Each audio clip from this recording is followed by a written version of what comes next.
Bonjour à tous, je me présente, je suis Franck Touré, enseignant de droit civil et de procédure civile pour le concours de la magistrature au sein de la prépa ISP. Nous allons envisager dans le cadre de cette vidéo la correction du cas pratique Monsieur B et Madame D qui était proposé au deuxième et troisième concours de la magistrature 2020. Cette année 2020 a été particulière à deux égards. D'une part, en raison de la crise sanitaire que nous avons tous vécue et qui a entraîné un report du concours de la magistrature, et d'autre part, en raison de la réforme du concours de l'ENM qui est intervenue, réforme qui a modifié d'une part le programme, notamment droit civil, et d'autre part des épreuves pour le premier concours. En ce qui concerne le deuxième et le troisième concours, ils étaient soumis cette année à un cas pratique qui avait pour objectif de vérifier l'aptitude des candidats à raisonner à partir de données factuelles, d'éléments de fait, et de proposer des solutions, mais surtout, et c'est l'une des constantes du cas pratique UNM, de réussir à discuter les éléments factuels. Ce cas pratique 2020 se situe dans la continuité des cas pratiques qui ont été proposés les années précédentes, mais aussi des sujets de dissertation en droit civil.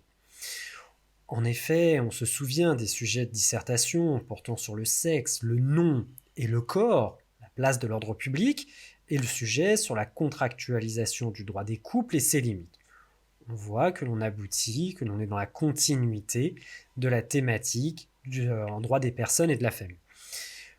Continuité également dans le cadre des cas pratiques, on pense au cas pratique de l'année dernière qui concernait un mariage, avec cette fameuse question sur la possible application du régime de la séparation de biens québécois. Ici, vous étiez soumis à un cas pratique, toujours en droit des personnes et de la famille, à un cas pratique en matière de PACS. Ensuite, ce cas pratique se situe aussi dans la continuité des cas pratiques des années précédentes, en tout cas dans sa philosophie.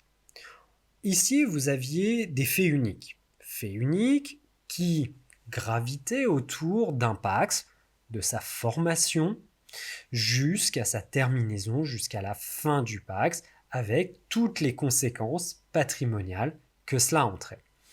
Donc on avait un dossier finalement complet autour d'un PACS qui pourrait très bien être soumis à un juge.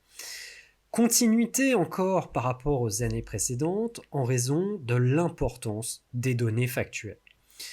Le cas pratique, on ne pourrait pas dire qu'il était particulièrement long, néanmoins on avait beaucoup de précisions factuelles.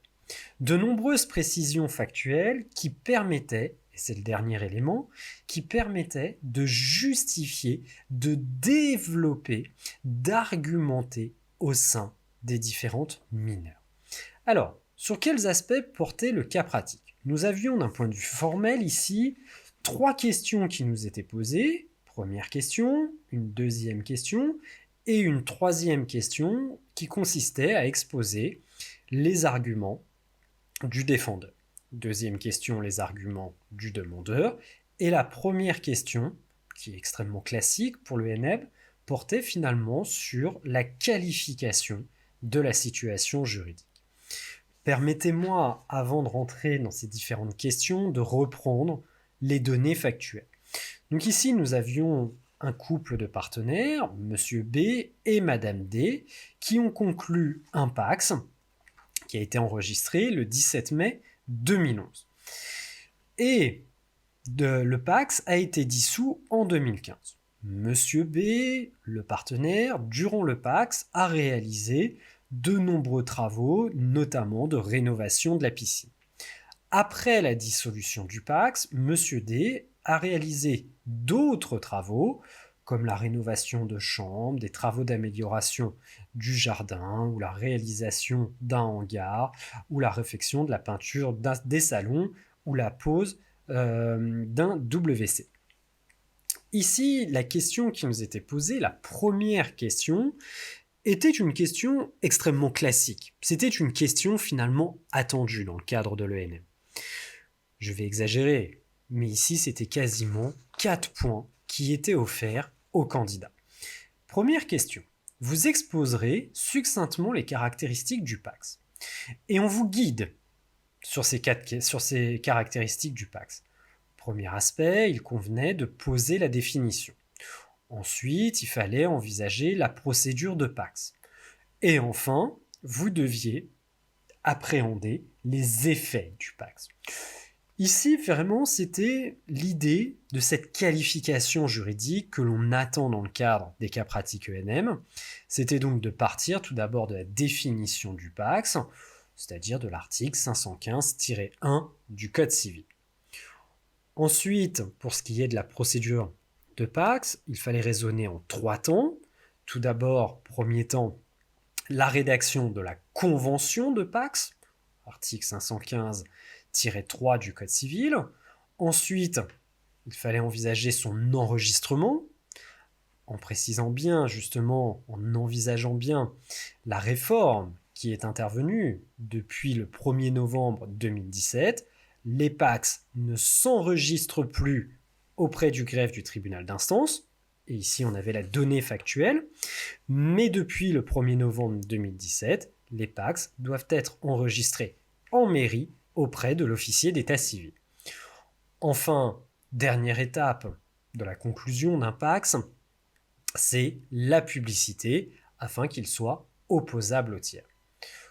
Troisième point, troisième caractéristique du PACS, il fallait ici envisager ses effets.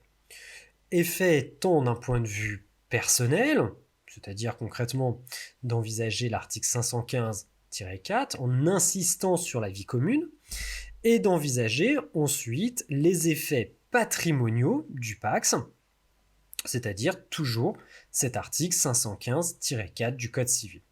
Et on voit ici que l'on est vraiment en train de dérouler finalement les articles du Code civil. Très sincèrement, cette première question, c'était vraiment 4 points qui vous étaient offerts sur un plateau. Elle ne présentait pas de difficulté, si ce n'est de ne pas trop en faire. En effet, le piège de cette question, qui n'est que sur 4 points par rapport aux autres questions, 2 et 3, c'était de trop en faire au risque de perdre du temps pour répondre aux questions 2 et 3 qui nécessitaient, elles, d'approfondir ces questions. Deuxième question qui vous était posée, c'était tout d'abord la question extrêmement classique de la compétence, question que l'on travaille de manière approfondie avec nos étudiants sur un point, et deuxième question 2.2, c'était de connaître les fondements. Tout d'abord, pour ce qui est de la compétence, pas de difficulté, il convient de distinguer la compétence d'un point de vue matériel de la compétence d'un point de vue territorial. Désormais, d'un point de vue matériel, c'est le tribunal judiciaire, et d'un point de vue de la compétence territoriale, je vous renvoie ici à l'article 1070 du Code de procédure civile qui envisage expressément la compétence territoriale du juge aux affaires familiales. Question encore classique pour le NM, c'est de connaître les arguments, les fondements de l'action du côté tout d'abord du demandeur. En effet, ici, dans le cadre du cas pratique, on vous posait la question « Monsieur B dispose-t-il d'un recours pour obtenir paiement de l'ensemble des améliorations apportées à l'immeuble de Madame D ?» Sur quel fondement? Vous analyserez la situation des sommes décaissées antérieurement et postérieurement à la dissolution du PACS. Ici, il convenait donc d'envisager, dans le cadre des fondements, d'une part, les sommes déboursées avant la dissolution, c'est-à-dire durant la vie commune dans le cadre du PACS, et d'envisager, d'autre part, les sommes décaissées postérieurement à la dissolution du PACS. Pour ce qui est des sommes, tout d'abord, déboursées pendant la vie commune, pendant le PACS, il convient de se référer à l'article 515-7 du Code civil, qui renvoie expressément à l'article 1469 du Code civil, à savoir la théorie des récompenses entre époux communs en bien. Ici, situation finalement classique qui ne présentait pas vraiment de difficultés juridiques. En revanche, pour les sommes déboursées postérieurement à la dissolution, on devait d'abord s'interroger sur la qualification de la situation. N'étant plus tenu par les liens du Pax, on ne peut plus appliquer le régime juridique du Pax. Néanmoins, il réalise des travaux qui pourraient se rapprocher d'une vie commune. En effet, il refait ici les toilettes, des chambres, il a rénové le jardin, il a rénové un hangar, etc. Néanmoins, on nous précise aussi, dans le cas pratique, qu'ils ne vivent plus ensemble, qu'il a quitté le domicile. Dès lors, on doit exclure le concubinage et le régime juridique du concubinage, à savoir notamment la théorie de la société créée de fait, et on pourrait exclure également l'article 555, le régime de l'accession, qui parfois est appliqué également. Reste donc ici le recours aux règles classiques du droit des obligations, à savoir ici donc la théorie de l'enrichissement sans cause, c'est-à-dire désormais le fondement légal, l'article 1303 du Code civil, avec 3 conditions qu'il convenait de démontrer à partir des éléments factuels: un appauvrissement de M. B, un enrichissement de Mme D et un lien de corrélation entre les deux. Donc ici, démontrer cette corrélation entre l'appauvrissement et l'enrichissement. L'appauvrissement de M. B, ici, par son travail, les sommes dépensées, a corrélativement enrichi Mme D par la plus-value de son bien immobilier.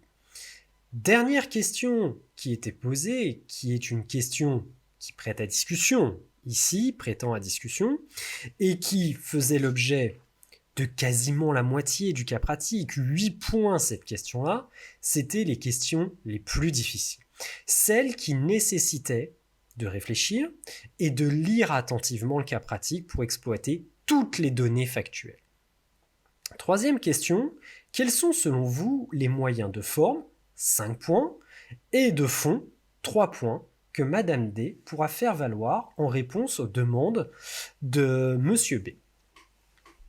On retrouve ici une distinction doctrinale du droit civil, la forme et le fond. La forme renvoyant aux règles de preuve, à la prescription et aux règles de procédure civile, le fond renvoyant aux règles de droit substantiel. Donc tout d'abord, pour ce qui est des règles de forme, les arguments de forme, 5 points, il fallait insister sur la preuve tout d'abord.